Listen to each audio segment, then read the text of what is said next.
Bonjour à vous et bienvenue au Bénin. Au moins d'un bus itinérant, un jeune béninois initie les élèves à la maîtrise des outils numériques. De l'extérieur, c'est un bus normal pour le transport en commun. Mais dès qu'on y entre, on découvre une salle de classe numérique et d'autres compartiments. Vous voyez, quand vous entrez à l'intérieur, c'est 3 zones. Une première zone, classe numérique, là, les enfants sont en train de travailler là. Une deuxième zone, donc pour pouvoir faire du coworking et des ateliers d'intelligence collective. Et c'est surtout orienté pour les entrepreneurs des zones rurales.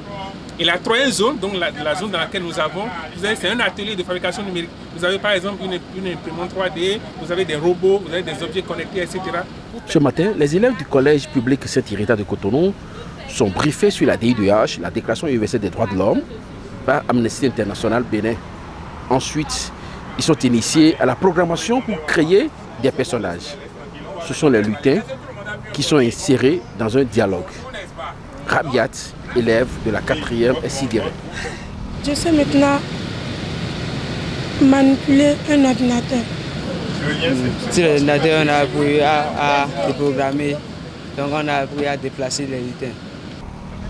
L'objectif visé en sortant ce bus, jouissant d'une autonomie énergétique, est de démystifier les outils numériques.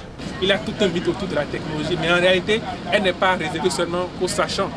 Elle est réservée à toute personne intellectuellement disponible à voir la science numérique et à pouvoir l'appliquer dans son domaine d'action pour pouvoir créer de la plus-value. L'analphabétisme du XXIe siècle est combattu par Médard et ses acolytes.